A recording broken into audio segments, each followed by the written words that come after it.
Vamos dar início hoje, então, ao módulo 35, onde estudaremos a variação linguística. Então, acompanhe esta aula pela apostila a partir da página 93. Então, vamos ver o que é essa variação linguística. Vamos começar falando de variação e norma. Em nosso país, usamos a língua portuguesa do Brasil para a comunicação oral e escrita.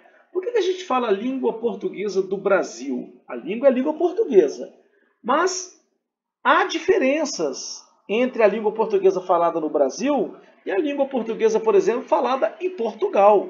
Então, algumas palavras são diferentes, são totalmente diferentes.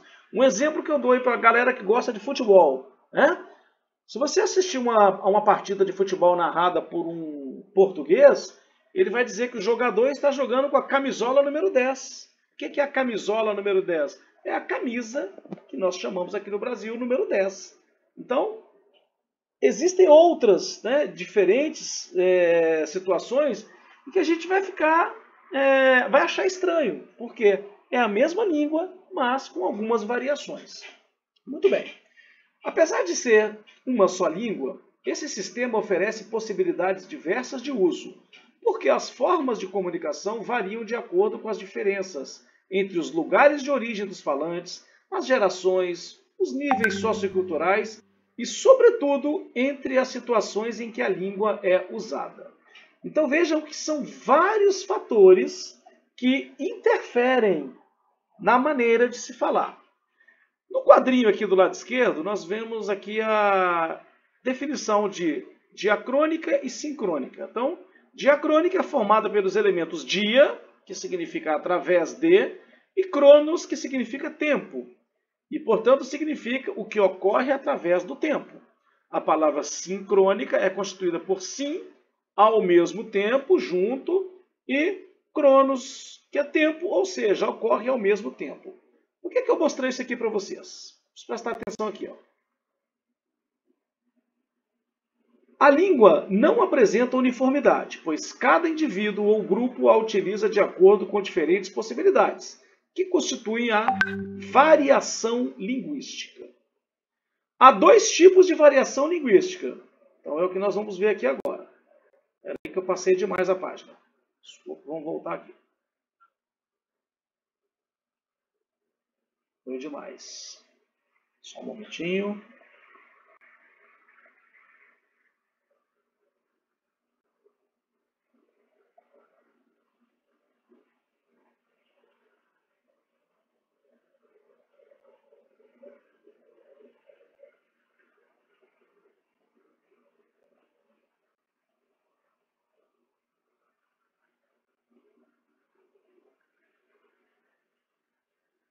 Ok.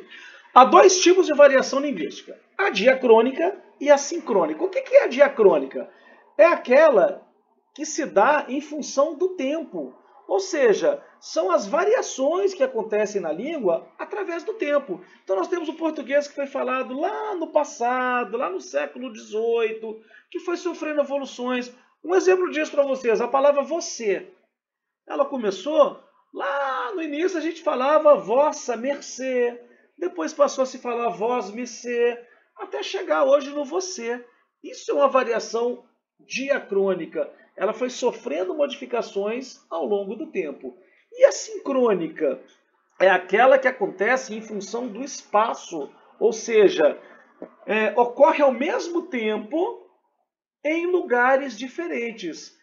Por exemplo, o português que se fala no Brasil hoje tem diferença do português que se fala em Portugal hoje. Não é uma variação através do tempo, é uma variação que ocorre ao mesmo tempo, mas em função de espaços diferentes. Vocês já estudaram lá na geografia que o Brasil é um país continental. O que quer dizer um país continental? Tem dimensões de um continente. O Brasil é muito grande. Esse mapa ilustra muito bem isso. Ó. O português falado aqui no Rio Grande do Sul, ele vai ter diferenças do português falado aqui no Nordeste, aqui no Norte, aqui no nosso Centro-Oeste. Então, algumas palavras são diferentes. Se eu pegar hoje aqui e mostrar uma fruta para vocês, Uns vão dizer que é mexerica, outros vão dizer que é bergamota, outros vão dizer que é tangerina, mas é a mesma fruta. Só que o Brasil, ele tem essas variações da língua. Vamos prosseguir.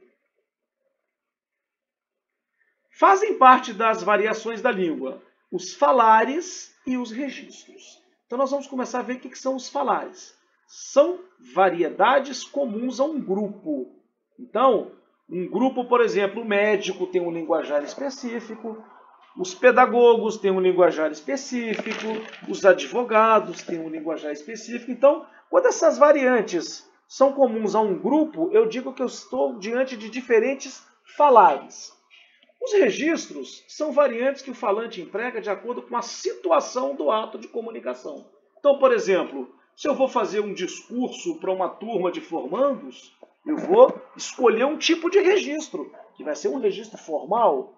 Se eu estou conversando com meus amigos na cantina da escola, eu vou escolher um outro registro, que é o registro informal. Se eu vou falar com a minha família, com meus filhos, eu vou escolher um registro familiar. Então, é aquele registro que eu escolho para aquele momento da comunicação.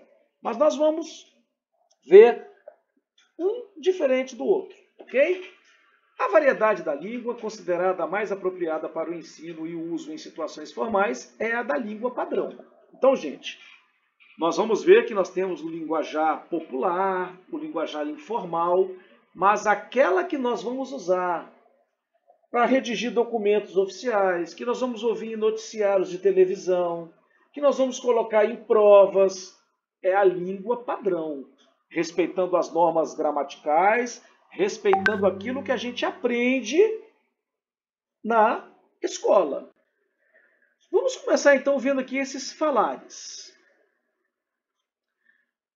A variação dos falares depende do grupo de falantes, que pode ter em comum a situação geográfica ou regional, a condição sociocultural, a idade e a geração. Vamos ver o que é isso. A situação geográfica e regional. Então, o que quer dizer? Se eu pegar um nativo lá da Bahia, ele vai falar de uma forma e às vezes eu não vou entender algumas palavras, se eu não sou de lá. Se eu pegar um nativo lá do Rio Grande do Sul, a mesma coisa. Lá de Minas Gerais, a mesma coisa. Então, de acordo com a região do país, eu vou ter uma variante na minha língua.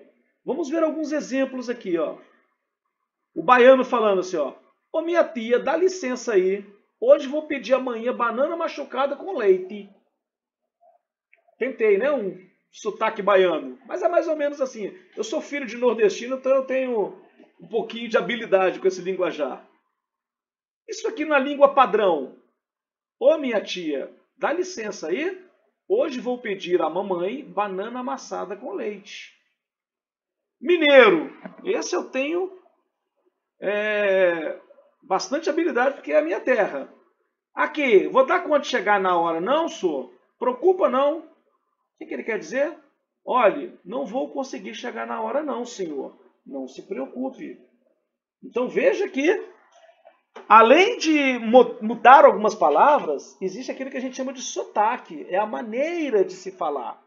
É certo? É errado? Não vamos para esse lado. É próprio daquela região. Nós não devemos ter uma coisa chamada preconceito linguístico. Nós devemos respeitar os falares de cada região. E aqui vocês vão ver outros exemplos de Florianópolis, de Porto Alegre, lá de Piracicaba, interior de São Paulo, que muita gente chama, né? Ah, é o linguajar caipira, que também se fala lá no interior de Minas Gerais. São falares diferentes, de acordo com a região. Um outro fator é a condição sociocultural. Esse falar representa variações de acordo com a classe social de quem usa a língua. Aqui se enquadra a gíria, que é o uso da língua próprio de um grupo que quer se identificar e, portanto, diferenciar-se dos demais. Tenta um dia conversar com um surfista. Pode ter situação que você não vai entender nada, porque é uma gíria própria daquele grupo, para se diferenciar, para se tornar, né, um linguajar próprio, específico deles. E assim nós temos gírias peculiares de médicos, de marginais, de caminhoneiros, enfim. Então, o médico, por exemplo, ó, o paciente apresenta quadro de cefaleia aguda acompanhada de rinite. Ou seja, o paciente está com uma dor de cabeça forte e o nariz escorrendo, falando no popular. Mas o médico, quando se comunica, ele tem um linguajar próprio. Os pedagogos têm o seu linguajar próprio, né? Os profissionais de educação física. Então, essa condição sociocultural está ligada a classes profissionais, ao acesso ou não à escola, né? E vai formando falares diferentes.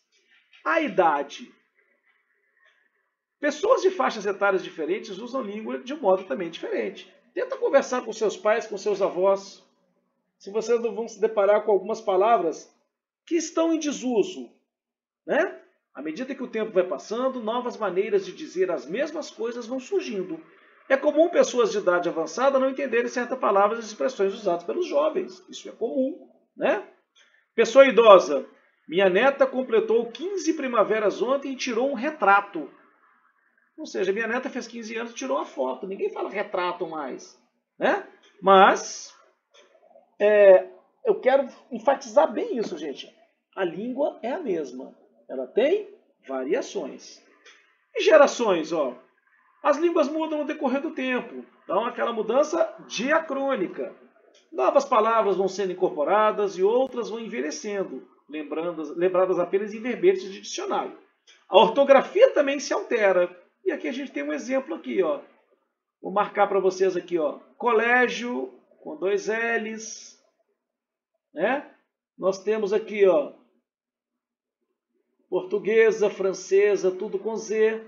Olha a caligrafia como está escrito, ó, com 2 L's e o F aqui representado pelo PH.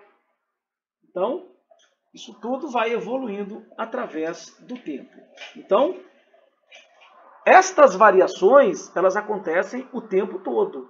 Nós temos que entender e aceitar que não podemos taxar como erro. Tá?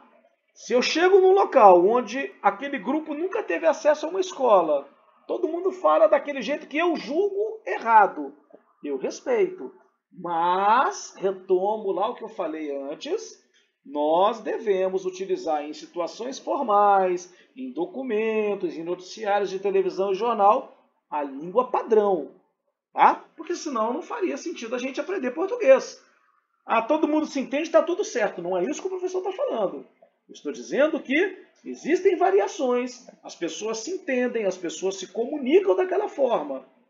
Não temos que ter preconceito com aquilo, mas a gente precisa aprender a língua padrão. Ok? Então, este é o recado da aula de hoje. Dei uma lida nos outros exemplos da apostila. Vamos fazer alguns exercícios para fixar o conteúdo. Muito obrigado pela atenção de vocês. Fiquem com Deus e até uma próxima aula.